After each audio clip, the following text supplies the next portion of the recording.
Hello, friends.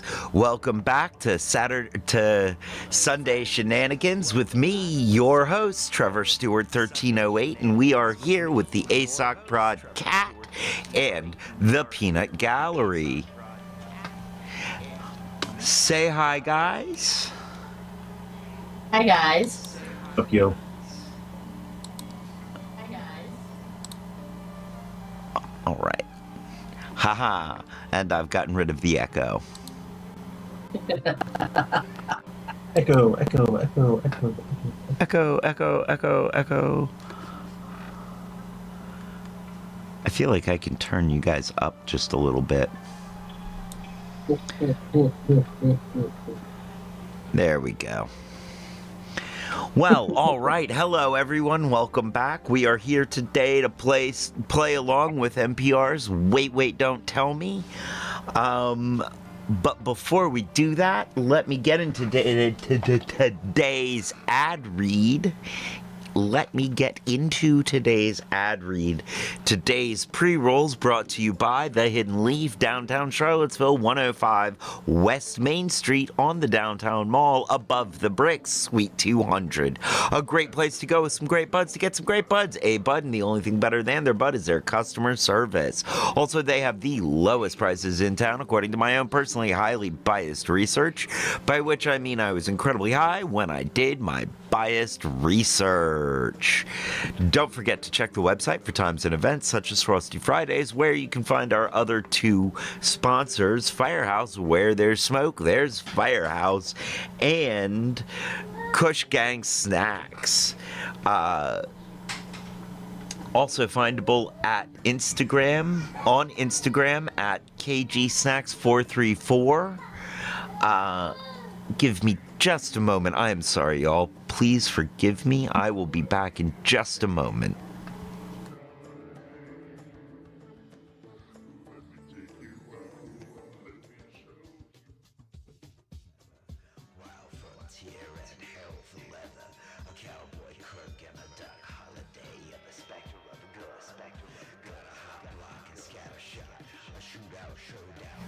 Sorry about that, everyone.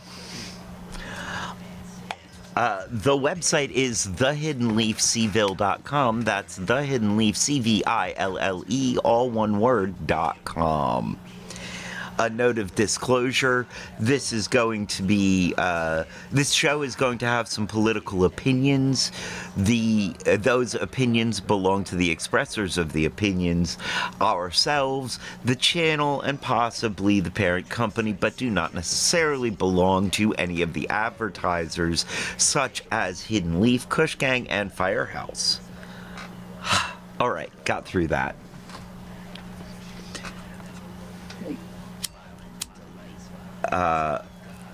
Hi, Just Me Crystal, by the way. Good to see you.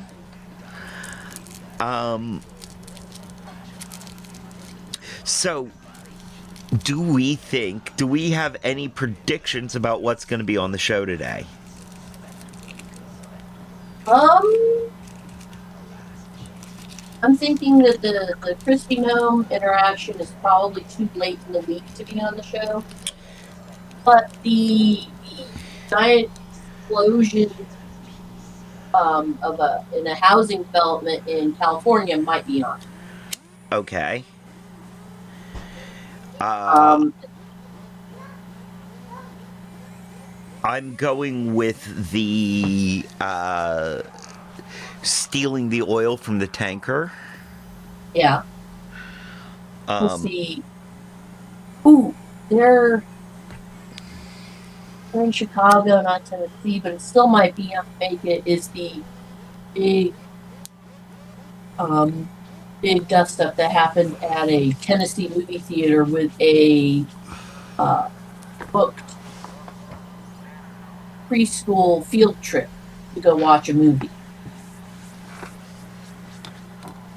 Wherein they went to go get snacks for everybody, and instead of doing anything that was actually intelligent or reasonable, they kicked the entire crew of 23 kids plus all of their chaperones out. Wow. By 4? because they went to order snacks and the person was feeling overwhelmed, and instead of saying, hang on a minute, or anything reasonable, up to and including, if you can just tell us how many you want and come back in 10 minutes or 20 minutes, we'll have it ready. Anything. They kicked them out and called the police on a preschool crew. Just It wow. is bad enough that the mayor got involved. I can understand why. Let's see what else. Well, the drone Yeah. trying to drop supplies into prison might be in there. I voted something Trump said. Oh, definitely. My vote is something Pete Hegseth said. Probably. The double tap. Yeah. All of the trouble about the double tap, even though that's a couple of weeks old, it's just continuing to. The Epstein photos. Yes, those were just released, so that might make it. Were they released early enough in the week, though? I don't know. They might not have been. They might mention all of the different impeachment proceedings that they have started on various people, because most of them were started like on the 9th or 10th, which would be definitely enough time for wait to get it. Yeah, okay. Including RFK. Oh, workout spaces in airports. Yes. That's going to be on there. And RFK and what's his name? The minister of travel. Yeah. Oh. Yeah, they did pull-ups in an airport. After trying to convince people to wear business suits and dress better to travel, then they're going to have you doing exercises in your good clothes. Right.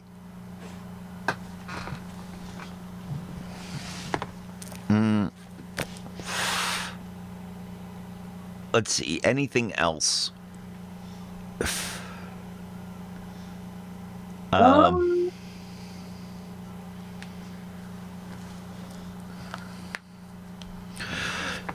The flooding in Gaza might be there, although that might have happened too late in the week. Well, the flooding in Gaza, but also the flooding in Washington State. Flooding in Washington State. Yeah. Man. The weather, the cold snap that has hit. The cold snap. I tell you what, man, I feel bad for Gaza just can't catch a break. I mean, I know a lot of the problems in Gaza are manufactured by Israel, and the flooding and the lack of infrastructure there that makes that so tragic is all manufactured by Israel.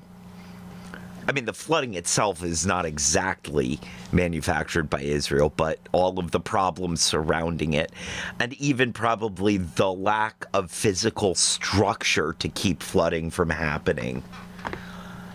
It just is. Bummer. It just is like, man, not nice. Not cool. Not cool, God. Not cool. Dick Van Dyke's birthday was this week. Yes, Dick Van Dyke turning 100. Apparently, he's still looking for work. Yep. He said that in his speech.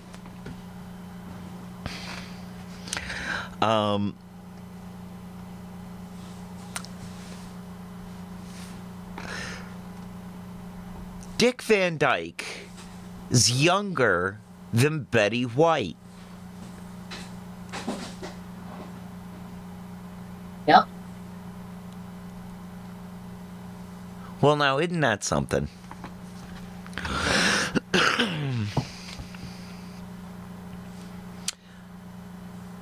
I can't think of anything else that's going to be on the show. That might be on the show.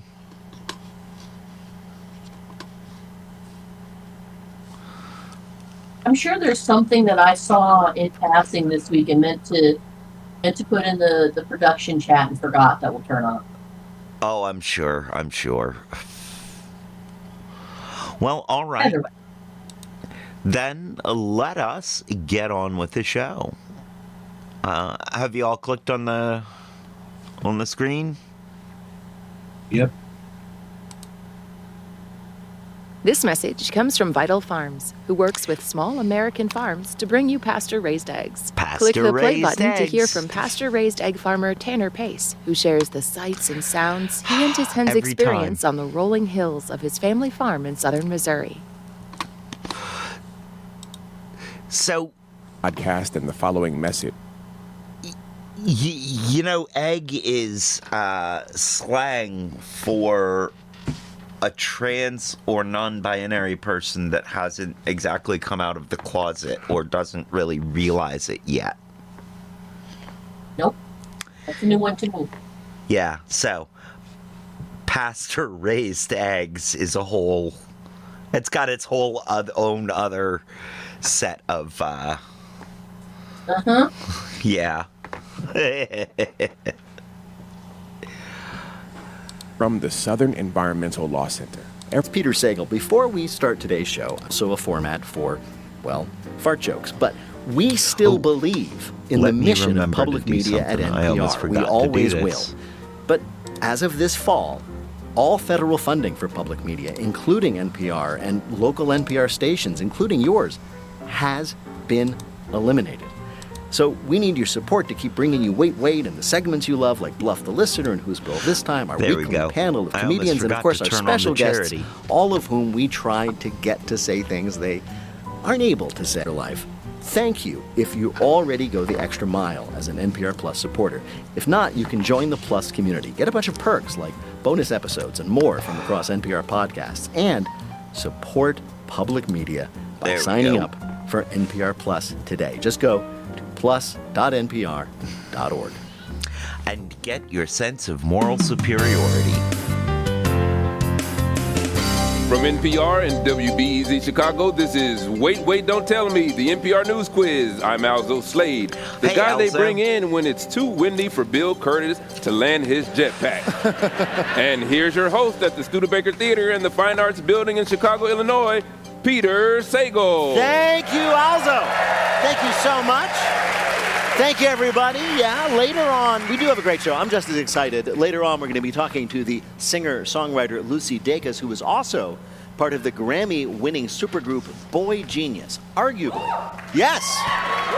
Get excited. Boy Genius is arguably the most successful musical act ever named after young Sheldon. First, we want to test your IQ. Give us a call. The number is 1-888-WAIT-WAIT. That's 1-888-924-8924. Let's welcome our first listener contestant this week. Hi, you're on Wait, Don't Tell Me. Hi, this is Blythe calling from Long Island, New York. Long Island. What do you do there in Long Long Island? I'm an assistant district attorney specializing in financial crimes, but right now I'm on maternity leave with my first baby. Oh, my gosh. So much to unpack there. I'm thinking about this. I wonder if your skills as a district attorney and prosecutor will be Yes. of any use Yes, they will. as a mother. Yes, they will. Maybe once he can start negotiating back. Exactly. Right now I'm just in a hostage situation. Well, welcome to the show, Blythe. Let me introduce you to our panel this week. First up, a comedian whose new special, Un-American, is available now on Amazon, Apple TV, and streaming services everywhere. It's our friend Adam Burke. Hi. Hey, Adam. Hello. Next, the host of the trivia show, Go Fact Yourself, on select NPR stations. She'll also be at Emerald City, Seattle on December 19th. It's Helen Hong. Hello, hi. Hey, Helen. Hi, everybody. And a humorous woodworker whose new podcast, The Bodette Problem, debuts soon. Listen to the pilot episode at hatchspace.org. It's Tom Bodette. And he'll leave a light on for you. Nice to talk to you. So, Blythe, welcome to the show. You're going to play Who's Alzo this time. Alzo Slade is going to read you 3 quotations from this week's news. If you can correctly identify or explain just 2 of them, you will win our prize. I've been working for a long time on my Tom Bodette. Since before he was on Wait, Wait, or since before I listened to Wait, Wait. Because it just is that iconic, I'm Tom Bodette, and we'll leave the light on for you. And I have no idea if I nail it or not. It feels good, feels good on the inside. And I do feel like over the years, I've gotten a better grasp of his, because when I used to do it, I really exaggerated it. I'm Tom Bodette, and we'll leave the light on for you. You know, this real sort of Midwestern drawl to it. But I feel like over the years, I've gotten better by hearing him actually talk. Makes sense. But I have no idea. So, if I could get outsiders' opinions throughout the show. From our show, you might choose for your voicemail. Are you ready to play? Yes, sir. All right, here's your first quote. From 2 DVDs a week to owning Hollywood. Very impressive. That was a New York Times commenter on news that Who has struck a deal to buy Warner Brothers Studios for just $83 billion. Netflix, yes, very good. Netflix But Paramount announced they'd be buying Warner Brothers, which includes, of course, HBO and, CNN, DC, all the other letters of the alphabet not currently owned by Disney. Netflix assured consumers who are worried about a Hollywood monopoly that even if they do end up owning every single streaming service, you will still be able to pay a separate subscription fee for each of them. I know this is supposed to be horrible and it's a monopoly and it's going to drive up prices and kill creatives, but think about the mashup possibilities. Please. Like K-pop Demon Hunter sing-along featuring Frodo and Gandalf. You shall not pass, 'cause we're going up, up, up. It's our moment. I was just going to wait for you to do it. I was going to sit here in silence until you gave us a sample. I was hoping for you to jump in here, but you left me hanging. Your comment that we're still going to have to pay separate subscriptions. Yes. That was the only hope I had, was that like half of those tiles on my screen would disappear. And there would just be like, the end would just get bigger. And bigger and bigger and bigger and bigger. And all of your waking hours will now be taken with scrolling through choices. You know what I think would be cool? I think if Netflix bought them all up, shut them all down, and just went back to mailing us DVDs.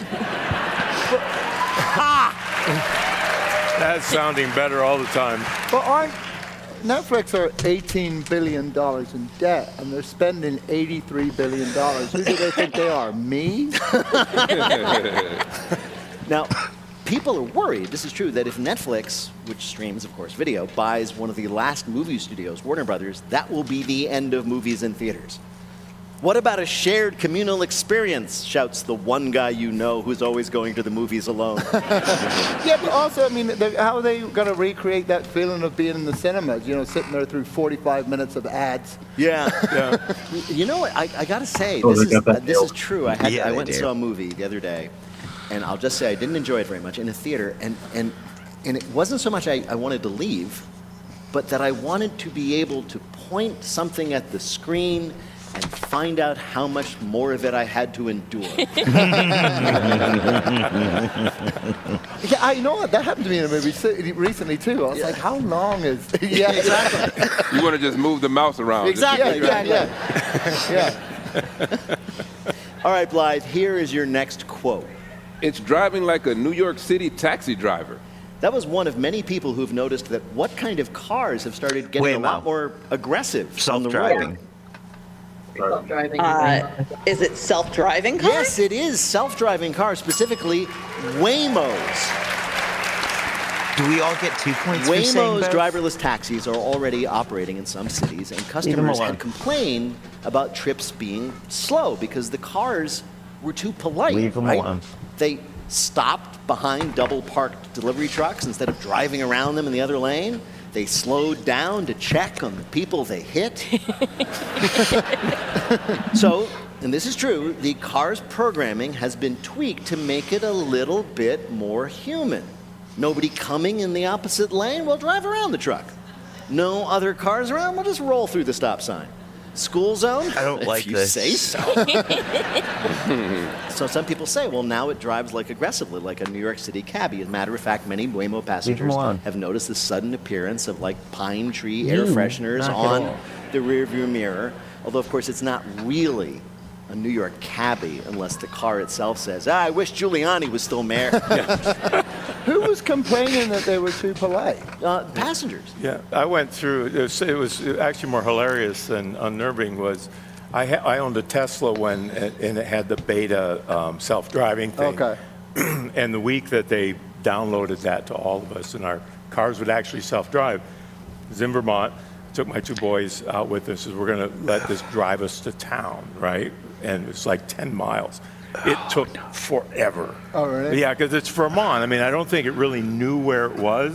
Like it'd get to a stop sign and be like, whoa, what is that?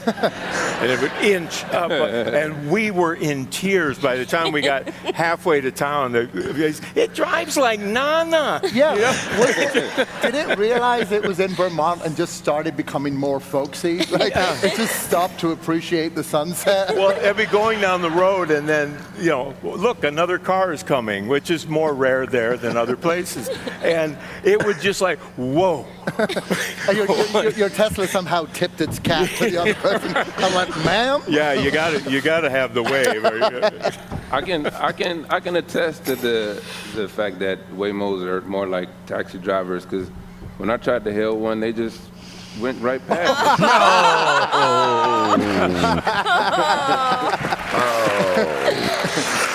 They were way more racist than you thought they were going to be. All right, here's your last quote. That hurt. You want to look good for the person you're with, not throw on pajama pants and Crocs. That was someone talking to the Wall Street Journal about the swag gap when one half of a couple does what better than the other? Dresses? You're right, Blythe. Very good. Yes, when one half dresses better. This is apparently a big deal in the dating community. You've probably seen this, a mismatched couple where one member of the couple dresses really great and the other one looks like they just rolled out of bed. You know that you might have a swag gap problem when you're out with your girlfriend and people keep asking her, is that man bothering you?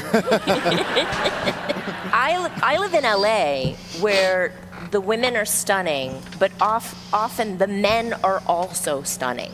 So I feel like as someone who doesn't keep up, with all the latest fashion in LA, I might be in a swag gap with my imaginary boyfriend. Wait, and I wouldn't mind if he was Ethan Hawke, because he's a little schlummy, but I wouldn't be mad at him. Ouch. Do you consider that personal growth, that you're no longer mad at your imaginary boyfriend? The Wall Street Journal did a big story about this, right? So you know it's real. They said some daters go so far as vetting new partners for like a potential swag gap before they get serious. Like, how do you do that? Hey, quick question. How much cargo do your pants hold? Also, how did Blythe do in our quiz? The new mom got them all right. Congratulations. Thank you so much for playing, Blythe. I'm not arguing. That is an accurate statement. I have watched it. I think it can hold more. I think you can do more than 2 liters, sir. I think that is an underestimation. Cargo pants. Huh?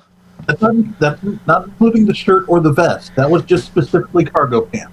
I still think it's an underestimation. How many 2 liters did you say? 6. Okay. Okay, How many 6 did 2 you think he said, liters. Trevor? What? I thought he said 2. No. 6, I believe. 6 sounds more realistic. 2 liters was like, dude, all the other pockets, that's just your 2 front pockets. That's not including the lower pockets or the back pockets. Exactly. Listen. In a good pair of cargo pants, you can fit about a 2 liter per pocket. Mm-hmm. At least. And I have tested these theories out in the wild. I would say in the less wilds in the of wild Greene County. I'm not sure it was Greene County, but that was the. I'm not going to go with wild. I say this was tested in an urban study environment. Urban study environment. I like that. Now, you know what the nice thing about all of those 2 liters being Mountain Dew is? You could run, and they won't explode. And it's not Dr. Pepper. Right. Dr. Pepper was used to have a warning label on all their products. Content under pressure may explode. Right. No, I love that Mountain Dew, while carbonated, is not dangerously so. Dr. Pepper used to be. Yeah. They have cut back. Either that or they loosened the restrictions on the labeling so they don't have to do it anymore. Since I have managed to recently, like within the last year, drop a bottle of Dr. Pepper and have it explode, I'm going to go with the labeling may have changed a little bit. See, this is just Trump-era restrictions cutbacks. Unfortunately, this got cut back before then. Oh, okay. Unless you want to go back to the first Trump era. I used to love pointing out to people, hey, there's a warning label on that bottle. What? They get 20 ounce out of the vending machine, and I'm like, hey, take a look. Warning, content under pressure may explode. That thought makes getting Dr. Peppers out of a vending machine seem a little bit like Russian roulette. Because it was. Gosh, I hope this bottle of Dr. Pepper doesn't explode this time. Yep. Honestly, I was always under the impression that it was equal parts how much they had carbonated it, but also the combination of flavorings that they had put together mixed with the carbonation provided that kind of reaction. Okay. Man, once somebody told me it tasted like prune juice, I could never untaste it. Well, that's one of the 23 flavors. I'm aware. That's now, in my mind, the dominant of the 23 flavors. Unfortunately, that takes a back seat to the fact that those 23 flavors are quite commonly used in people's home brews and various restaurants' brews of barbecue sauce. Yep. There's a reason when you sit there and boil, a case of Dr. Pepper before making your roast.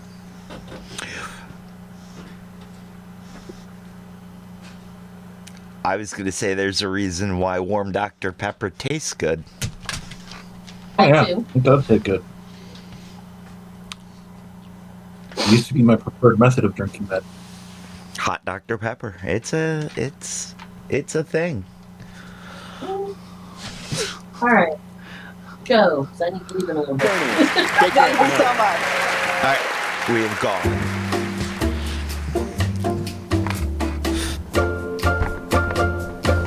Right now, panel, it is time for you to answer some questions about this week's news. Adam, there are 15% more women than men in the country of Latvia. So to help the women out, a new business there is booming. What is that business? Dating service? Robot men. Not quite robot AI men. No. boyfriends? Can I get a clue? You can get a clue. It's like, I promise to love and to cherish for $20 an hour with a minimum of 3 hours. Oh, rent a boyfriend. Is it is it rent a husband? It is exactly rent a husband. Oh, yes. wow. Latvia obviously has a man shortage, so there's been an explosion of, quote, husbands for an hour businesses. These rent a husbands, calm down. Rent a husbands are advertised that they can repair cabinets, tile bathrooms, mount televisions, basically anything a TaskRabbit or a lesbian friend could do. Wait, how many married women in Latvia are like, damn, you mean I could have just done this hourly? I know, yeah. Well, I wonder if there's anything like Rent-A-Center here where if you miss a payment, they come snatch them up. Oh no, they repoed Alan.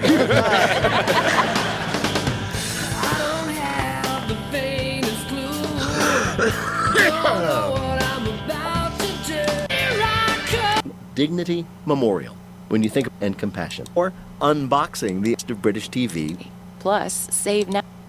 This message comes and work together to understand the foundation. What was that? Spam call for 60 and over. What? I said, sorry, wrong age bracket. And hung up.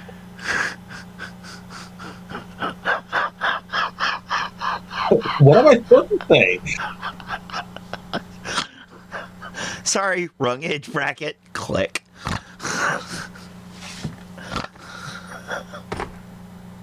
I appreciate that. That is 100% accurate. I'm just saying. From NPR and WBEZ Chicago.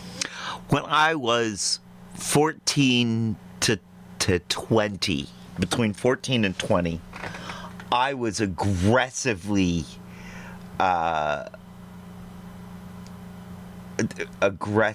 recruited, the AARP aggressively attempted to recruit me. Oh, yeah. Oh, yeah. They were sure I was retirement age. And it's like, but no. No, wrong age group. Chicago, this is Wait, Wait, Don't Tell Me, the NPR News Quiz. I'm Alzo Slade. We're playing this week with Helen Hong, Tom Bodette, and Adam Burke. And here again is your host at the Studebaker Theater in Chicago, Illinois, Peter Sagal. Thank you, Alzo. Right now, it is time for the Wait, Wait, Don't Tell Me Bluff the Listener game. Call 1-888-WAIT-WAIT to play our game in the air. Hi, you are on Wait, Wait, Don't Tell Me. Hi, this is Renee calling from Missoula, Montana. Missoula, one of my favorite places up there in northwestern Montana. What do you do there? I am a canine field specialist for the nonprofit Working Dogs for Conservation. How incredibly cool. Wow. Wow. Oh, very NPR. So what exactly do you train the dogs to do? So we train them on a variety of things. They help detect things like rare and endangered species, invasive plants, diseases. So how do they test for endangered species? Yeah. Or just by usually, taste? I'm sorry, what was that? Well, you said it was a very NPR thing to do, so one of the things they teach dogs is how to donate to NPR. Yep.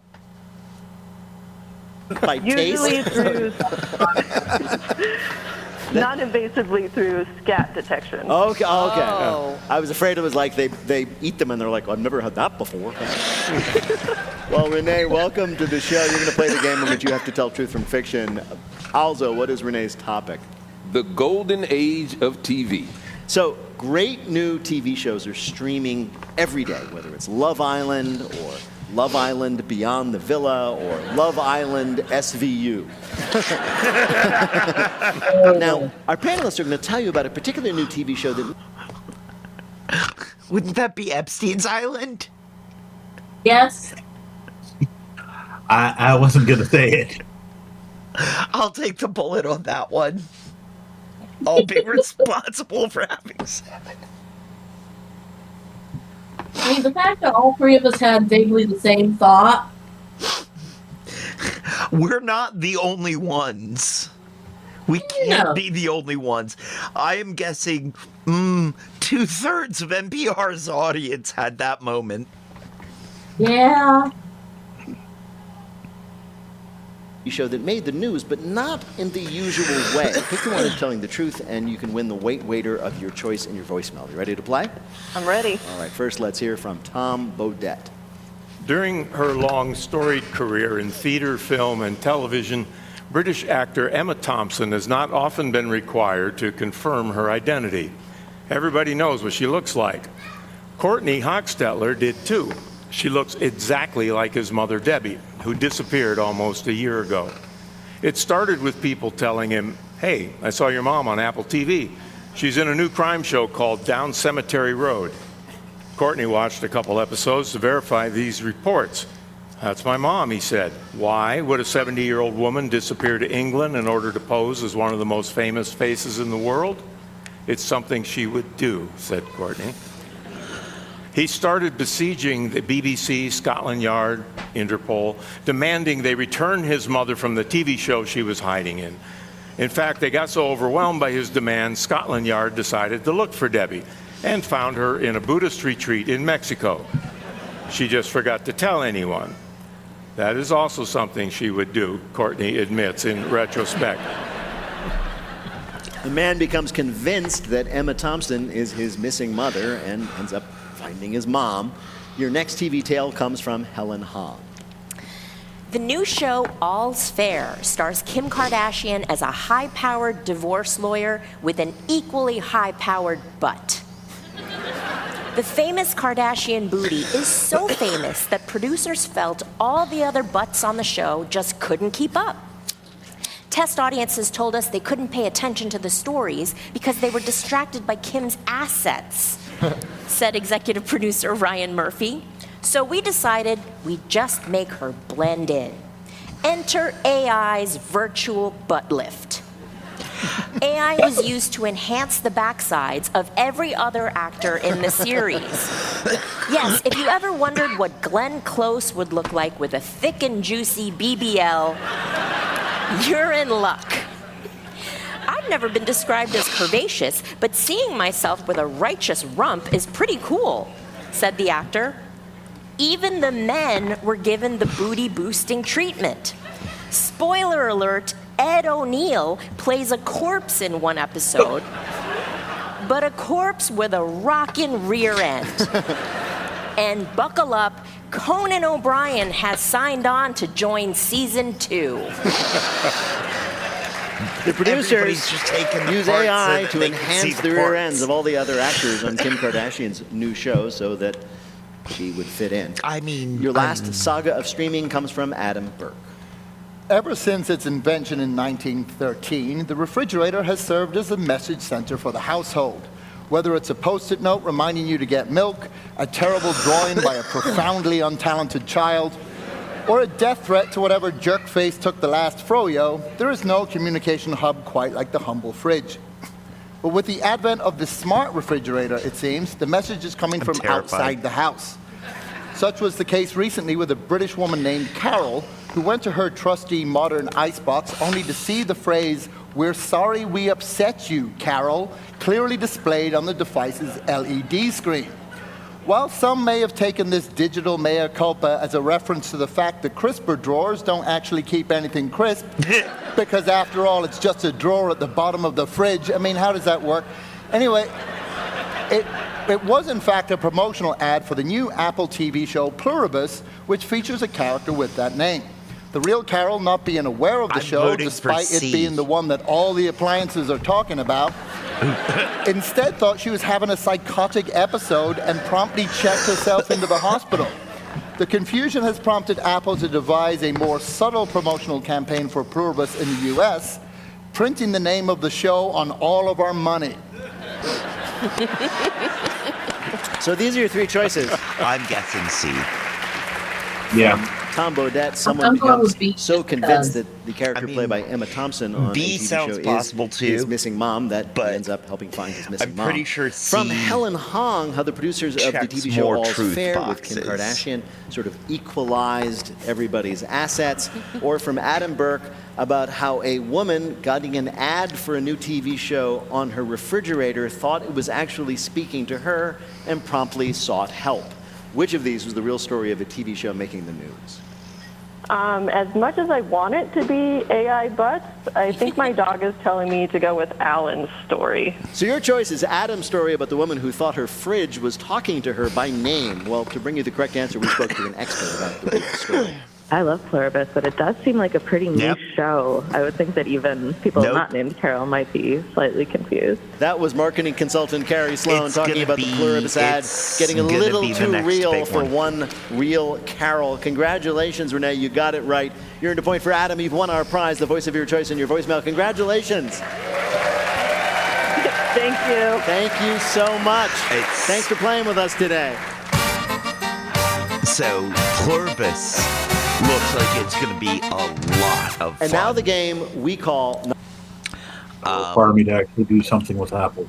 Huh? That would require me to actually spend any money toward that. Yeah.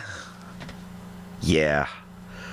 As a PC user from the 90s, I have a deep in-ground hatred for that product line. Yeah. Yeah. See, yeah. I get it. Fortunately, I don't have to worry about that, and I have access through other means, dear. There you go.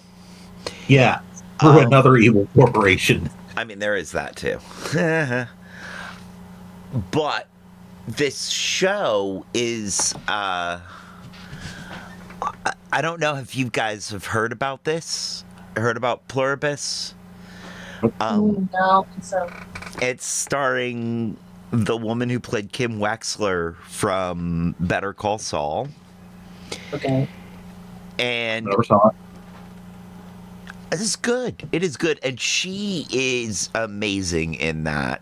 There's a subtlety to her that is absolutely amazing.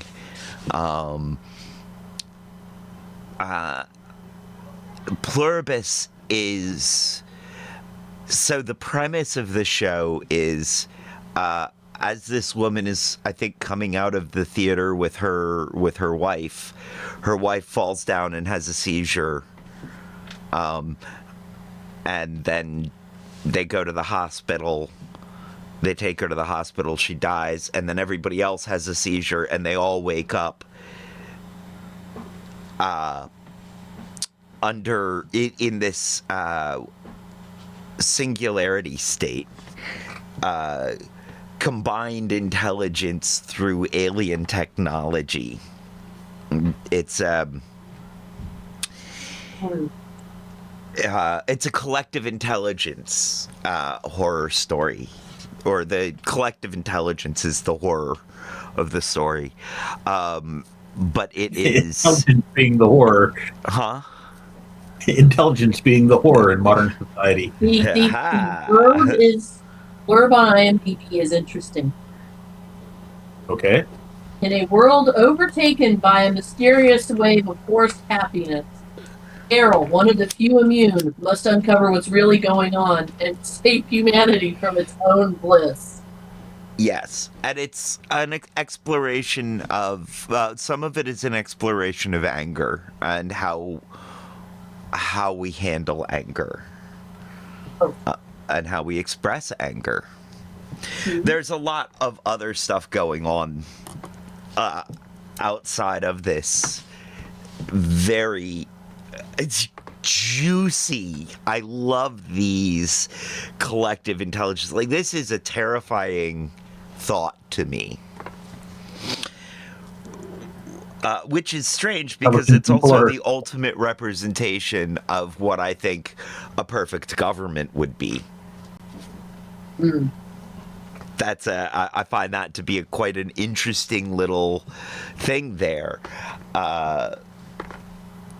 So I think, it's the kind of thing that I would have nightmares about. but also it's the most communitarian government possible. There's a lot going on here. Explorations of individuality, anger, emotion, all of these things.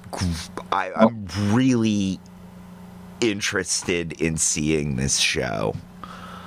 I think part of your problem with it being horrific and yet the best example of your primary form of government that you wish is the fact that is free will when they still have the ability to alter your perception. Yeah.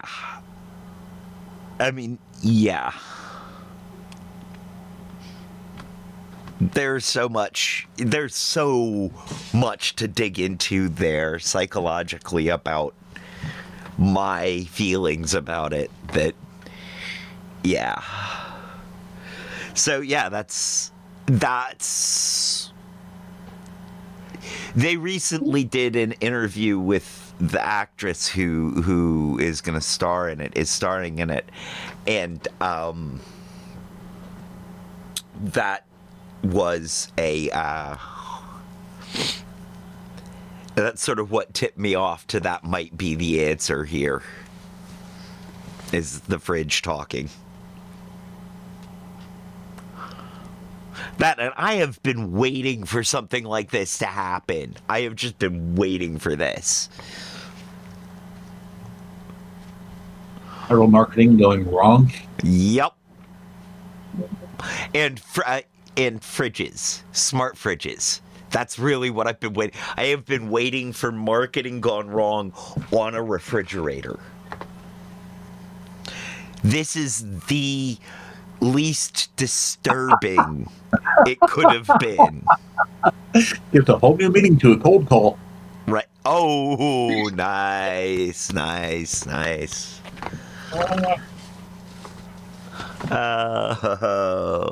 We call Not My Job. Singer-songwriter Lucy Dacus recorded her first record as a favor to a friend. He needed to produce something for his school project. That became her hit debut, No Burden, which she followed by an even bigger hit, Historian. And then she formed the supergroup Boy Genius with Phoebe Bridgers and Julian Baker. And their debut earned 3 Grammys. We are delighted she joins us now. Lucy Dacus, welcome to Wait, Wait, Don't Tell Me. Thank you. Great to talk to you. I have to ask, is that true that your first record was recorded as a favor to a friend? Yeah, he had a school project to do, and my friend was working at Reba McEntire's studio. Yeah. Oh, wow. And he was like, no one's scheduled on this Saturday, should we sneak in? And so the whole record, we recorded it in one day, illegally. Well, I don't know if it's illegal, but without approval. Right. Well, first of all, I'm assuming he was like studying something like producing or audio engineering in school, right? Yeah, he was interning. Right. And I guess the first question is, did he get a good grade? I never asked him that. Really? I gotta assume that he at least passed. I don't know if it was a pass-fail situation. Yeah. He didn't fail and have to have you record another record, did he?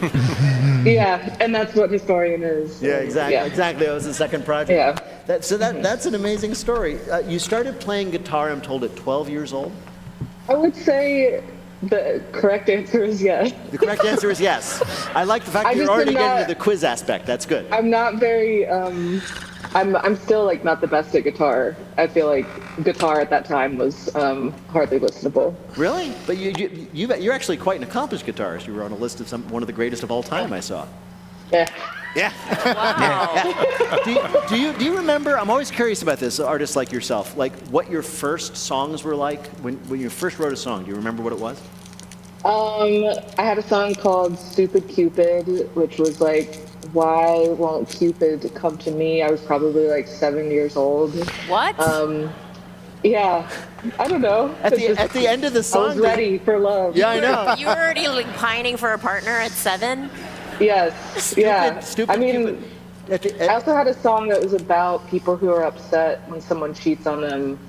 but it is probably their fault because why would they cheat on you if you weren't hard to be with? Again, I was probably like 8 years old. Oh my goodness. Wow, you were 8 years old. What was happening at your elementary school? I'm glad I don't remember. Yeah. I'm wondering, who are your big influences when you were a kid? Who were you trying to emulate when you were writing incredibly emotionally complex songs at the age of 8?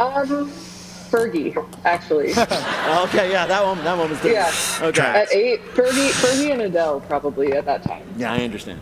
You also, in your early days before you recorded that school project and began to become very popular, you worked at I didn't even know that these still existed within a young person's lifetime, but a photo processing shop in Richmond, where you grew up? Mm-hmm. Wow. Richmond Camera. Richmond Thank Camera. you. Did that experience inspire any of your writing?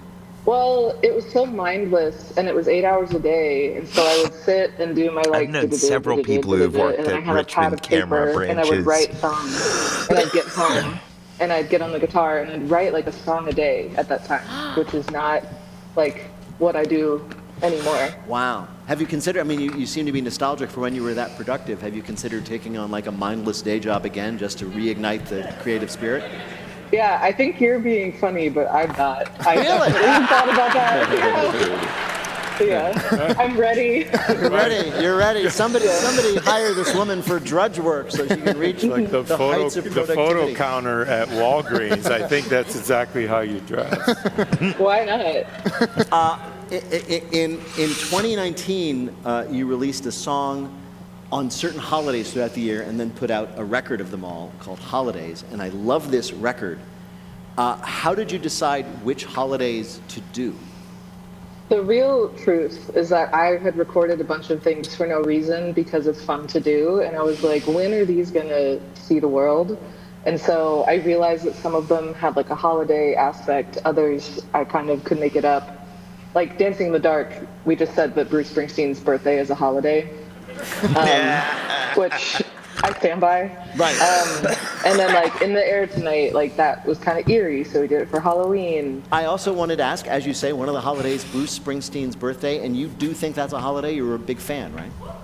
It was in my house growing up. I mean, it was written out. We had like a big calendar in the kitchen where we put like, basketball practice, church, Bruce Springsteen's birthday every year. Can I ask? How did you celebrate it? Did you all put on tight white T-shirts, tight jeans, and work out issues with your fathers?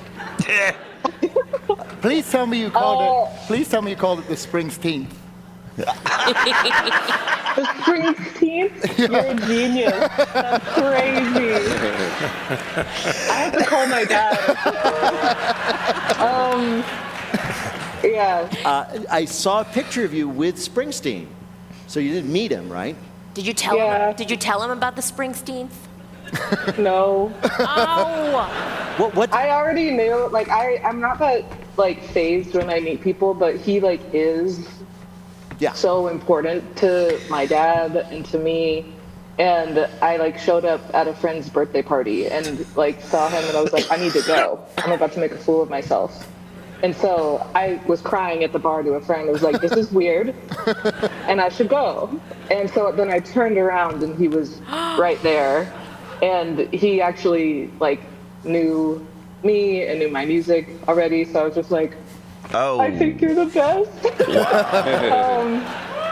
And he was very gracious, and he seems to be like the guy that you want him to be, which is not always true. It's always true. Well, Lucy Dacus, it is a pleasure to talk to you, and we have invited you here to play a game we're calling Boy Genius Meet Boy Geniuses. So your band is called Boy Genius, so we're going to ask you 3 questions about geniuses who are also boys. Answer 2 to 3.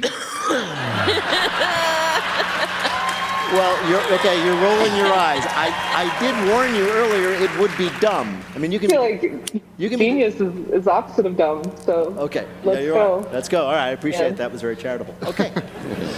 So as I was saying, answer 2 to 3 questions correctly and you'll win our prize for one of our listeners. Also, who is Lucy playing for? Kimberly Ramos of Chicago, Illinois. All right. Here's your first question. Math genius Suborno Bari started at NYU last fall at the age of 12. When a reporter asked him, do you sometimes wonder at the fact that you're only 12? What was his response? A, quote, "Why wonder at that when there's dark matter to wonder about?" B, quote, "Not really, I've seen my birth certificate." Or C, quote, "Yes, mainly when my classmates go to a bar without me." I'm going to say the second option. I'm I going think it's with two. B as well. You are right. Or It was B. B. Yes, he said, yes, I've seen my birth certificate. He is a math genius. He can count to 12. All right. Here's your next question. Doogie Howser was a fictional boy genius who, in the show, completed med school at the age of 14. But the actor who played him, Neil Patrick Harris, was not a medical prodigy. So how did he get through the scenes where he had to spout a lot of medical jargon while performing surgery? Was it A, he recorded each big word just one at a time, and then the editors would just cut away to the nurses a lot to make it sound like he was saying it all at once? B, he put a card with his lines written on them inside the surgical wound he was supposed to be operating on? Or C, the actor playing the patient on the operating table would whisper the lines to him, taking advantage of the fact he couldn't see his mouth under a oxygen mask. You think it's C? I'm going to say B because... You're going to say B. You're right. Yes. It was? Yay! All right. Here is your last question. Get this right, you'll be perfect. Boy geniuses from around the country were once invited to participate in a game show called Our Little Genius, where prodigies answered nearly impossible questions in the pursuit of winning $500,000. But the show, the recorded, never aired. Why? A, the network had said, people already feel dumb watching game shows. Now we're going to make them feel dumber. B, the phone a friend feature failed when every single contestant asked, does my mom count? Or C, it was shut down when it was revealed the kids weren't actually geniuses. Producers were just feeding them the answers right before they filmed. C. I feel like we live in the world of C. We do, sadly. It is a fallen world that we live in, and you are correct. It was C. The whole thing was a scam. It was never broadcast. Also, how did Lucy do in our quiz? She did great, 3 out of 3. Well done. Great. Lucy Dacus is a singer-songwriter and 1/3 of the supergroup Boy Genius. Her new album, Forever Is a Feeling, is out now. Lucy Dacus, thank you so much for joining us on Wait, Wait, Don't Tell Me. Thank you for having me. It was a pleasure to talk to you. Take care. Likewise. Bye-bye.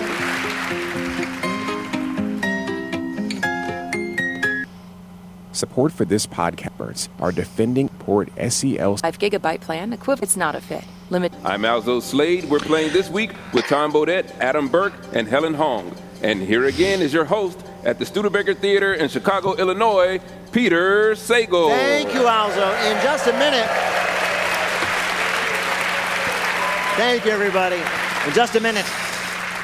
3 limericks enter, but only 1 leaves in our listener limerick death match. If you'd like to play, give us a call at 1-888-WAIT-WAIT. That's 1-888-924-8924. But right now, panel, some more questions for you from the week's news.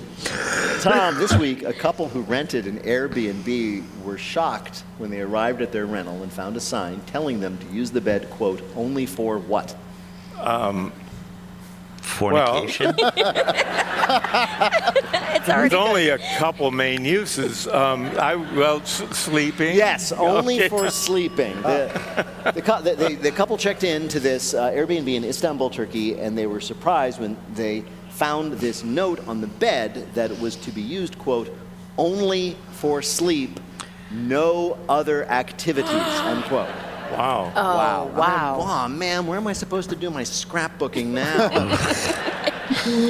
Yeah, so obviously it seems like the owners of the Airbnb were trying to avoid any, amorous activities in the bedroom. But then why did the dining room table have a sign that said, anything goes, get wild, you freaks? Did they turn the sign over and it said, that's what the sex swing is for? Now, this is what they say what happened. It's possible one person in the relationship just snuck in early and put the sign there. Now, we've had this experience, right? This is a little much, though, of seeing these signs and the instructions around your Airbnb. The remote for the TV at the same place had a sticker that read, use only to turn TV on off. Oh. Which is a mistake, because now you're just asking people to come up with other things a remote could be used for. What was in the bathroom? Any direction there? Helen, Japan is having trouble keeping bears and other animals away from populated areas these days. But this week, we learned about an increasingly popular and successful method of scaring them off. Just installing a what? A Netflix account? I need a hint. You need a hint. Yeah. Well, we An assume argument that it just happened between- to the robots they already have when there was a full moon. A werewolf? Werewolf robots. Wolf robots. No. Or robot wolves. Yes, that's right. The monster wolf robot, they gave that's her its the official point name, for it, so I'll is this take it. sort of wolf-shaped device that's got speakers and flashing lights and glowing red eyes to deter bears from approaching, while also adding a fun pop of color to your home decor. There are about 300 of these things currently operating in Japan. Apparently they're very successful. And frankly, having seen some pictures of these things, I agree with the bears. Yep. I mean, I think Stay I'd away. rather have the bears. Really? Than robot wolves? Also, Japan, Probably. why is your solution to everything robots? Haven't you watched any of those movies? It is legitimately scary. It is a combination of it's like a combination of electronic parts and cheap fake fur, vaguely in an animal shape. It looks like something that was thrown out of the Chuck E. Cheese animatronic band because of a drug problem. Is it stationary? Is it they like just put them somewhere? Well, what's interesting is right now the original model is stationary. It just sits there. It's got these speakers. It can play 50 different sounds. Why? There's only scare off the bears. Wait, so wolves famously have like 2 noises. Yeah, but all that bandwidth, you got to use it. Yeah, but the bears will get used to one sound. Yeah. We've got this new scatting werewolf that scares the crap out of everyone. Now, so apparently, like I said, it's very successful. They're buying more of them, but it's possible that it's not actually scaring anything. The bear is just running back to the woods to tell his friends, Phil, you gotta see this. We knew AI was going to be stealing jobs. I didn't think it'd be doing it from animals. Although we should have seen that coming when they stole the job from the dogs. Coming up, it's Lightning Fill in the Blank, but first is the game where you have to listen for the rhyme. If you'd like to play on All right, air, you guys call or ready? leave a message at 1-888-WAIT-WAIT. That's 1-888-924-8924. You can see us most weeks, right? What was that? Not really, but sure. Fair enough. Baker Theater in downtown Chicago. You can catch us next on the road in Bloomington, Indiana on February 26th. For tickets and information about all our live shows, just go over to nprpresents.org. Hi, you're on Wait, Wait, Don't Tell Me. Hi, Peter. Hi, everybody. Meredith calling from beautiful Reno, Nevada. Ah, the biggest little city in the world, Reno. I like it there. What do you do there? Meredith. You got it. I am a part-time substitute teacher, full-time homemaker. Oh, I see. That's great. Do you enjoy substitute teaching? I absolutely love it. It's joy. It brings me so much joy to see those kids' faces. It was a joy for me to see Yes. a substitute teacher when I was a kid.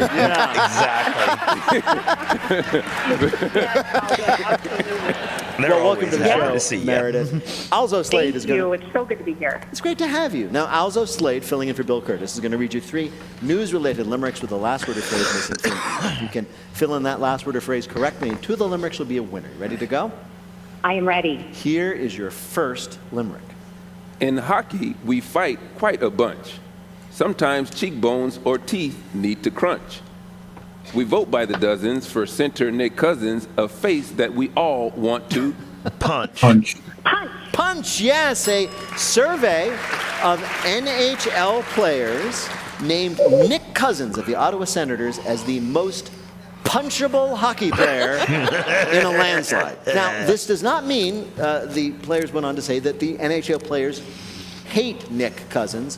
One player, in fact, said, I love the guy. He's a very good friend to me, and then voted for him as most punchable.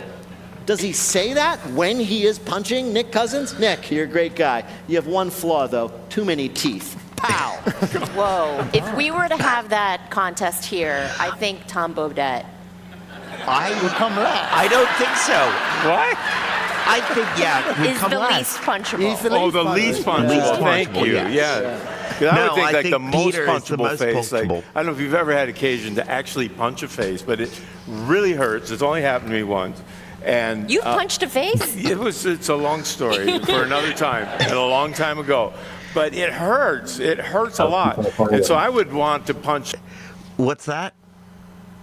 Said a long time ago, so I completed it. A galaxy far, far away. In a galaxy far, far away, yes. It's a really fat face. Yeah. Like the potato of faces. Yes.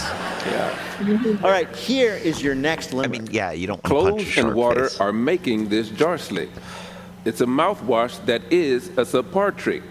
My mouth will be clean, but my breath makes you scream. My new mouthwash is 4 cloves of garlic. Garlic, yes. According to a paper published this week, the compounds in garlic are as effective at fighting microbes in the mouth as the best commercial mouthwash. I mean, the only difference is, when the garlic does it, it makes the microbes leave voluntarily. This is a way to low-key break up with someone. What was that? You said there was nothing voluntary about it. Yeah, the microbes are like, oh, heck no. They don't leave, they just die. The microbes are vampires. Yes, they are. One without actually having to break up with someone. Yeah, just be like, I got this new mouthwash, babe. What if you use like rosemary mouthwash to complement it? You know what I mean? Like make it into a sauce. No, this product, garlic mouthwash, ticks all the boxes for the crunchy, all-natural crowd out there. It doesn't have any chemicals, and it makes you smell terrible. All right, here is your last. To most people. For an old man in white, he's real dope. A plain gown and his belt is a rope. Yeah. Leo 14 is a real fashion queen. Yes, among the best dressed is the Pope. The Pope! Shocking no one who has seen the movie Conclave, the New York Times put the Pope on their most stylish of 2025 list. It's not totally intuitive until you remember that if the Times calls something red hot, people instantly stop caring about it.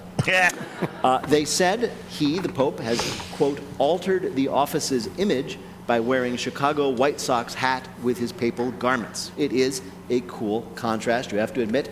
Cursed by God versus God.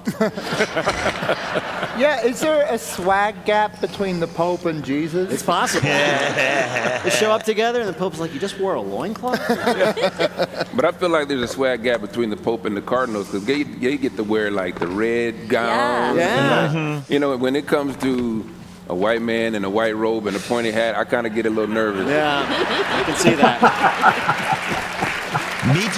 Me too. Also, how did Meredith do? She did great. 3 out of 3. Perfect score. Congratulations. Well done. I had such a great time. Thank you, Peter. Thank you, Alzo. Thank you, everyone. Thank you. Take care.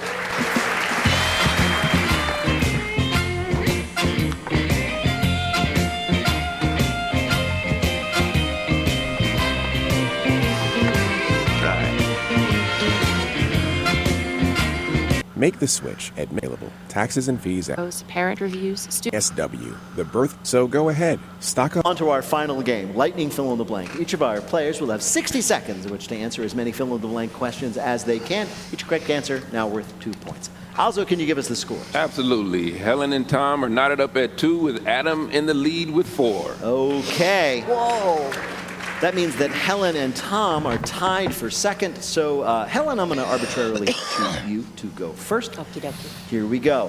The clock will start when I begin your first question. Fill in the blank. On Wednesday, the U.S. seized an oil tanker belonging to blank. Venezuela? Right. This week, the Supreme Court agreed to hear a case challenging blank citizenship. Birthright.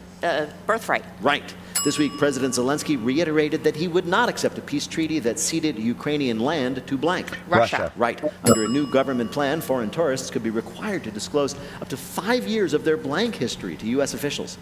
Taxes? No, social media history. Oh. This week, officials in South Carolina said they stopped a drone from illegally delivering blank to a prison. Drugs and cigarettes. No. Close, though. Steak, crab legs, and Old Bay seasoning. I guess the dessert was on the next drone. On Wednesday, NASA confirmed that they'd lost contact with the Maven spacecraft orbiting blank. Mars? Right. On Sunday, Katy Perry and former Canadian Prime Minister blank went Justin Instagram Trudeau. official. Wait, what's the question? Justin Trudeau. Right, exactly, yes. You were too busy being glad for them. That's so sweet. This week, organizers apologized after attendees of a Canadian town's 2025 Santa Parade were accidentally blanked. Transported to the North Pole. Lost their way from the North Pole. No, the spectators were accidentally sprayed with flamethrower fuel. What? Several people attending the St. John Santa Parade complained that one of the floats, a giant truck decked out with working flamethrowers, doused them in lighter fluid during the parade. The organizers of the event have apologized, but what do you expect them to do? Throw a Santa parade without the traditional truck decked out in working flamethrowers? Also, how did Helen do in our quiz? She got 5 right for 10 more points, total of 12, and she's in the lead. All right, very well done, Helen. All right, Tom, you are up next. Fill in the blank. On Monday, the Supreme Court seemed likely to side with Trump in a case that would greatly expand blank powers.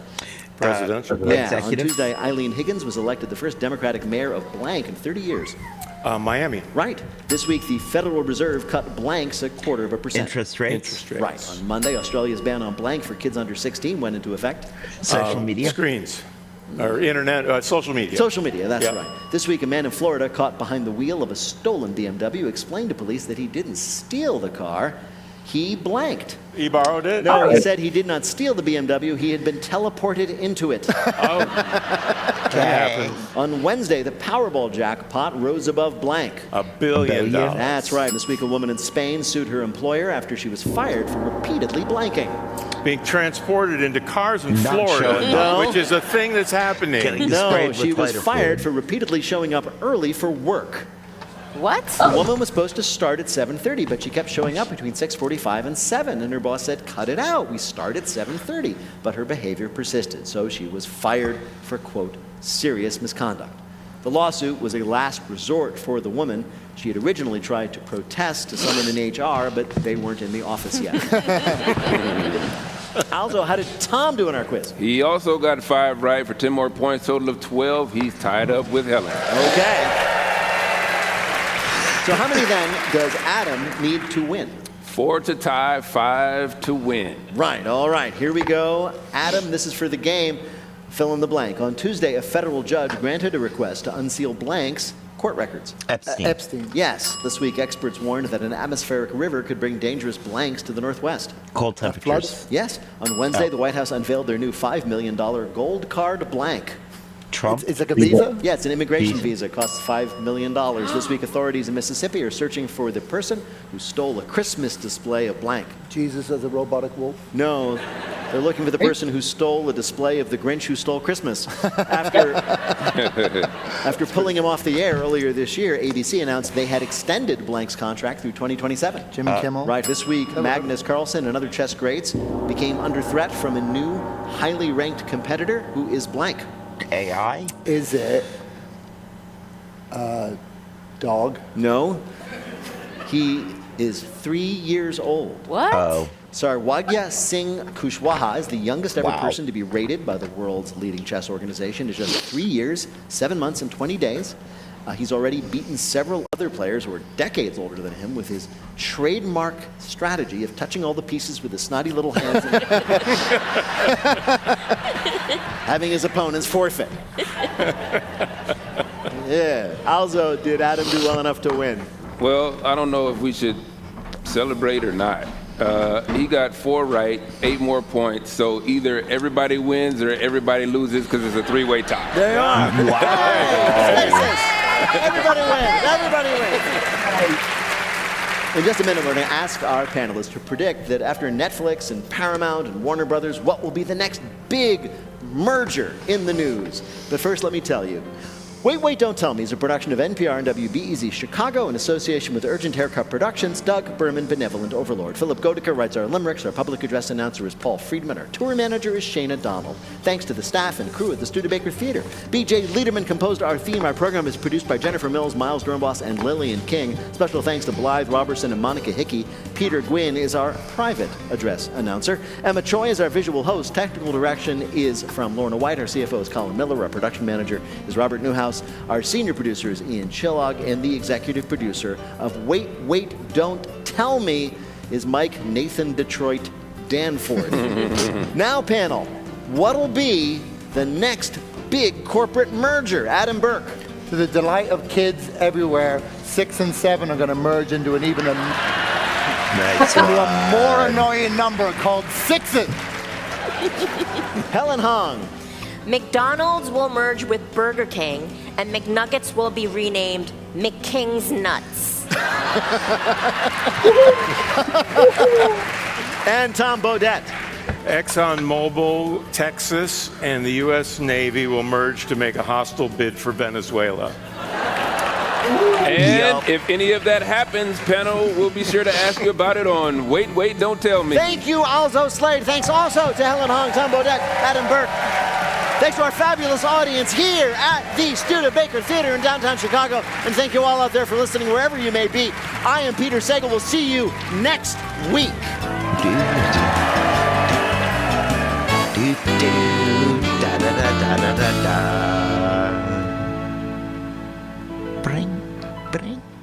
This is NPR. This message comes from NPR sponsor Rosetta Stone. Well, all right. That was today's show. Thank you, everyone, for being here. Was there anything they missed that we suggested that we thought they'd cover? The exploding house. Oh, yeah. They covered... Huh? But they got most everything else. Yeah. They covered just about everything else. Well, that was today's show. Thank you, everyone, for being here. Thank you, Just Me Crystal. Thank you, all you lurkers. Much love. Thank you, guys. Thank you, Kat. Thank you, Peanut Gallery. And stick around for the raid. We will be raiding out to the Sunday No Pants raid train. Let's see, who is that right now? It is DJ 506 on the Sunday No Pants raid train. So that is who we are raiding out to. Thank you, everyone, for being here. And now is the time on the show when I say, as they say around here, 2 up, 2 down, VA, double deuces. We're out, y'all.